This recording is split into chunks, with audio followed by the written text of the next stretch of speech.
औज़ुबिल्लाहिमिनश्शैतानिर्रजीम बिस्मिल्लाहिर्रहमानिर्रहीम।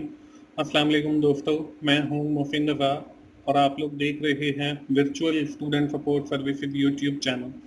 दोस्तों, आज की जो मेरी वीडियो है वो ECU 401 इकोनॉमिक्स की हमारी जो असाइनमेंट नंबर 2 आई हुई है स्प्रिंग 2021 की, उस हवाले से है। तो चलिए दोस्तों, हम लोग अपनी असाइनमेंट शुरू करते हैं और सबसे पहले इस असाइनमेंट की रिक्वायरमेंट्स को देखते हैं।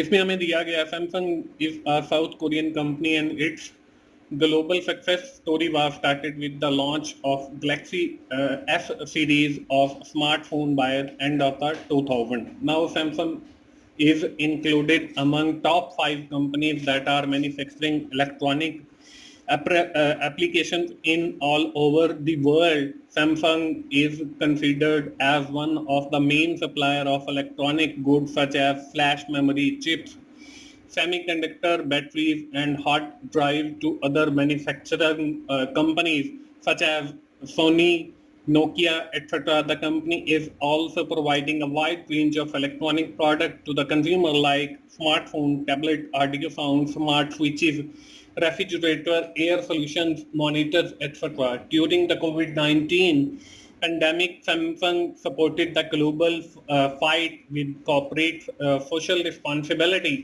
CSR initiatives such as the Smart Factory program and also providing the training to the human resources. Samsung has also been working in different projects with the United Nations Development Program UNDP for achieving the Sustainable Development Goal. For example, Samsung launched Generation 17 program, SPOSE. Total revenue and total cost function of Samsung follows. TR is equal to 175Q minus 2.5Q raised to the power 2 और total जो cost है हमारे पास वो 50 plus 10Q है। तो दोस्तों ये हमें एक केस दिया गया है सैमसंग कंपनी के हवाले से और बताया गया कि सैमसंग ने जो है वो 2000 के अंदर स्मार्टफोन लॉन्च किए और कोविड-19 ने जो है वो इफेक्ट किया बहुत सारे बिजनेसेस को। सैमसंग जो है वो बहुत सारी जो प्रोडक्ट्स हैं जैसे फ्लैश ड्राइव है, सेमीकंडक्टर है, बैटरीज हैं, हार्ड ड्राइव हैं, ये अपने क्लाइंट्स को दे रहे हैं। इस कोविड-19 के अंदर, पेंडेमिक सिचुएशन के अंदर जो टोटल रेवेन्यू है सैमसंग कंपनी का वो 175 क्यू है minus 2.5 q raise to the power 2 है और जो टोटल कॉस्ट है वो 50 प्लस 10 क्यू है। अब हमने क्या करना है, हमने जो है दोस्तों इसमें हमें 4 रिक्वायरमेंट, वैसे 3 नजर आ रही है लेकिन ये बेसिकली 4 रिक्वायरमेंट हैं जो हमने करनी है। पहली क्या है, calculate the profit maximisation output level of Samsung using marginal revenue and marginal cost approach. हमने जो है profit maximisation output level find out करना है। In the second requirement we have to find out the amount of profit earned by the Samsung company at the profit maximisation level output calculated in the part 1। हम ये जो level calculate करेंगे part 1 के अंदर, इसके ऊपर company जो है कितना प्रॉफिट अर्न करती है ये भी हमने कैलकुलेट करना है in the second requirement. And in the last requirement we have calculate the 2 requirement. The first one is the average revenue function and in the last requirement of that is the slope of the average revenue function. ये basically हमारी 4 requirements बन जाएंगी, तो ये हमने calculate करने हैं। तो दोस्तों हम बढ़ते हैं इस असाइनमेंट के सोल्यूशन की जानिब और हमारा जो पहला टास्क है वो है हमने कैलकुलेट करना है प्रॉफिट मैक्सिमाइजेशन आउटपुट लेवल। ये हम कैसे कैलकुलेट करेंगे दोस्तों, मैं आपको बताता चलूं कि प्रॉफिट मैक्सिमाइजेशन आउटपुट लेवल जो है वो वहां पे होता है जहां पे हमारी मार्जिनल रेवेन्यू बराबर होती है मार्जिनल कॉस्ट के, यानी कि MR is equal to MC। अब क्वेश्चन के अंदर हमें जो है वो दिया गया है TR यानी कि टोटल रेवेन्यू जो कि 175 q minus 2.5 q raise to the power 2 है और टोटल कॉस्ट दी गई है जो कि 50 प्लस 10 क्यू है। तो हमने क्या सबसे पहले कैलकुलेट करना है, हमने MR और MC कैलकुलेट करना है यानी कि मार्जिनल रेवेन्यू और मार्जिनल कॉस्ट, और फिर हम इनको इक्वल लेंगे। तो यहाँ पे देखिए हमने सबसे पहले जो है MR कैलकुलेट करने के लिए हमने क्या किया, डेरिवेटिव TR यानी कि और डिवाइडेड बाय डेरिवेटिव क्वांटिटी का हम लेंगे।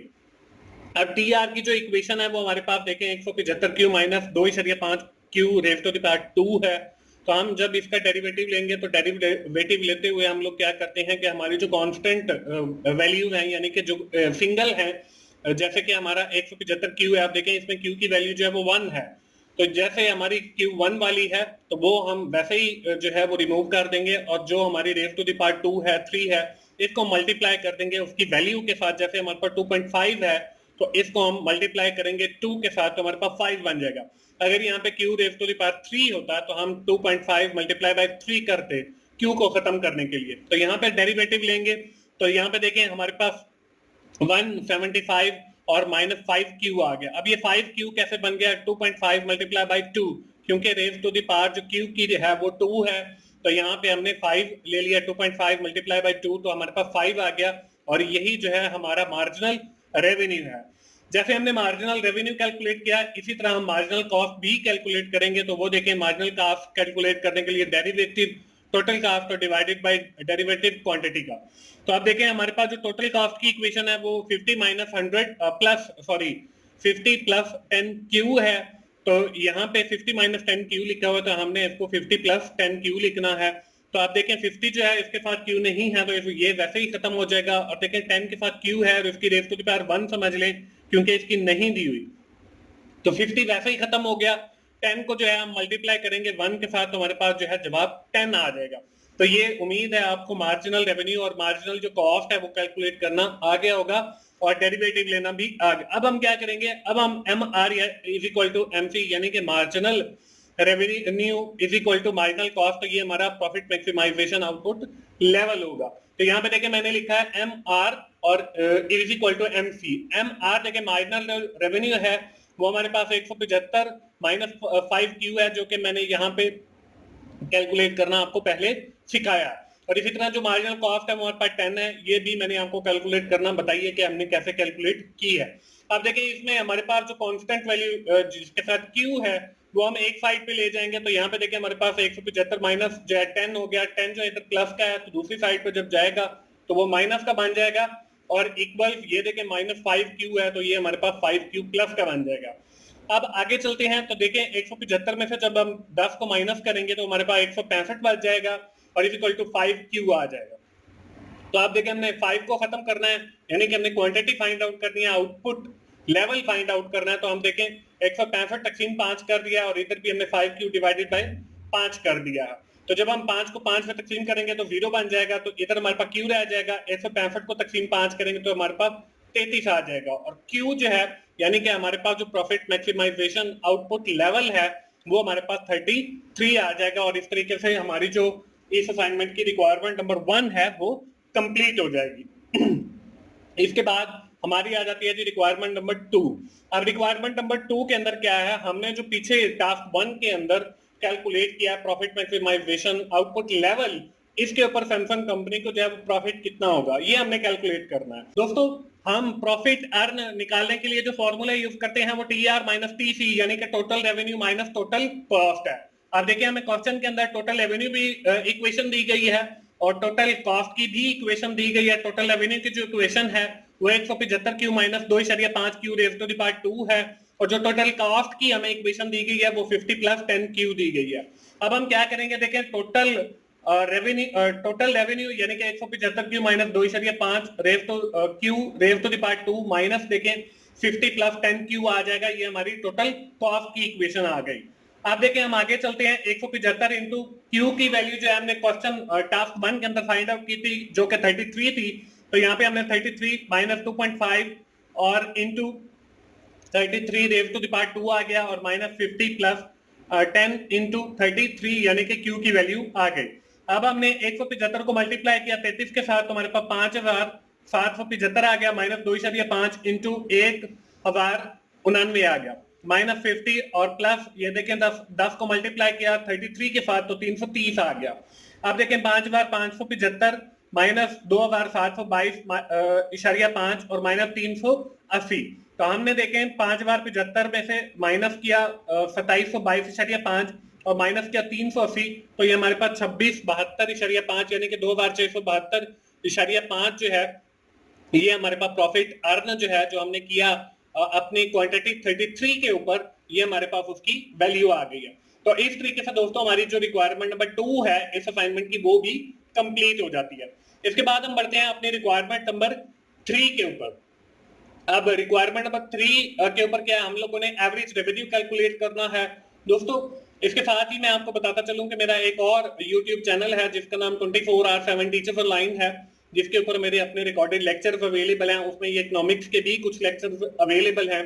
आप उन चैनल्स को भी जरूर विजिट करें और वहां पे जो लेक्चर है उनसे जरूर फायदा उठाएं। दोस्तों एवरेज रेवेन्यू कैलकुलेट करने के लिए हम लोग क्या करते हैं, total revenue divided by Q, यानी कि क्वांटिटी टोटल रेवेन्यू की जो है वो हमें क्वेश्चन के अंदर दिए गई है इक्वेशन, जो कि 175 q minus 2.5 q raise to the power 2 है, और क्वांटिटी जो है वो हमें हमने पार्ट 1 के अंदर कैलकुलेट की थी जो कि 33 है। अब हम लोग क्या करेंगे, अपनी वैल्यूज को पुट करेंगे एवरेज रेवेन्यू कैलकुलेट करने के लिए। यहाँ पे देखें 175 q minus 2.5 q raise to the power 2 आ गया, और यहाँ पे देखें हम लोगों ने क्या किया है, इसके बाद हमने डिवाइड करना है क्वांटिटी के साथ। तो मैंने क्या किया, 175 क्यू डिवाइडेड बाय क्यू कर दिया है, और minus 2.5 q raise to the power 2 divided by q, क्योंकि हमने टोटल रेवेन्यू को डिवाइड करना है क्वांटिटी के साथ। तो मैंने दोनों जो वैल्यूज है उनके साथ जो है वो क्वांटिटी को डिवाइड कर दिया। आप देखें हमने जब क्वांटिटी के साथ डिवाइड किया तो यहाँ पे आप क्वांटिटी भी लिख सकते हैं वैसे 33, लेकिन यहाँ पे क्यू जो है वो क्यू से खत्म हो गया, और यहाँ पे देखें क्यू की रेज टू द पावर 2 है, तो और नीचे डिवीजन के अंदर क्यू 1 टाइम है, तो यहाँ पे हमारे पास बाकी क्यू रह जाएगा। तो यहाँ पे देखें 175 माइनस 2.5 क्यू बच गया। अब आगे मैंने क्या किया, क्यू की वैल्यू पुट कर दिया। तो दोस्तों इसको हम डायरेक्ट ऊपर जहां पे मैंने 175 क्यू डिवाइडेड बाय क्यू किया है, यहाँ पे भी आप क्यू की वैल्यू पुट करके भी तकसीम कर सकते थे, लेकिन पहले मैंने तकसीम कर दिया और बाद में जो हमारे पास एक सिंगल क्यू बचा है इसलिए मैंने इसकी एंड पे वैल्यू पुट की है। तो आप देखें 33 मल्टीप्लाई बाय 2.5 तो वो हमारे पास 82.5 बनता है, और यहाँ पे हमारे पास 175 बनता है। इसके बाद देखें 175 में से जब हम 82.5 को जो है वो माइनस करेंगे तो हमारे पास 92.5 जो है वो आंसर आ जाएगा, और यही हमारे पास जो है वो एवरेज रेवेन्यू का फंक्शन है। इस तरीके से दोस्तों हमारी जो आखिरी रिक्वायरमेंट है उसकी जो पहला पार्ट है वो कंप्लीट हो जाता है। इसके बाद इसी रिक्वायरमेंट की जो हमारी रिक्वायरमेंट नंबर 3 है, इसी की अगला जो पार्ट है उसी को मैंने जो है वो टास्क 4 का नाम दिया है, जो कि है स्लोप ऑफ एवरेज रेवेन्यू। ये इसको टास्क 4 यानी कि पार्ट 4 का नाम दिया है, ये हमने कैलकुलेट करना है। ये हम कैसे कैलकुलेट करते हैं, स्लोप कैलकुलेट करने के लिए derivative average revenue divided by derivative q, और ये हमारे पास देखें हमारे पास टोटल रेवेन्यू की इक्वेशन दी गई है जो कि 175 q minus 2.5 q raise to the power 2 है, और इसी तरह हमारे पास टोटल कॉस्ट की जो इक्वेशन है वो 50 प्लस 10 क्यू, और क्वांटिटी जो है वो हमारे पास 33 है। अब हमने देखे यहाँ पे derivative average revenue divided by D और divided by D derivative Q लेना है। ये हम कैसे लेंगे, एवरेज जो हमारे पास रेवेन्यू है वो 175 माइनस 2.5 क्यू है, तो ये हम जो है आगे लेकर चलेंगे। तो ये हमारे पास हमने जब इसका डेरिवेटिव लिया या तो वो डेरिवेटिव मैंने आपको लेना सिखाया, तो 175 है ये खत्म हो जाएगा, और 2.5 को जो है हमने क्यू की रेज टू द पावर हम 1 कंसीडर करते हैं, इसके साथ मल्टीप्लाई करेंगे तो हमारे पास माइनस 2.5 जो है यही बच जाएगा, और यही जो है वो हमारे पास स्लोप है एवरेज रेवेन्यू का।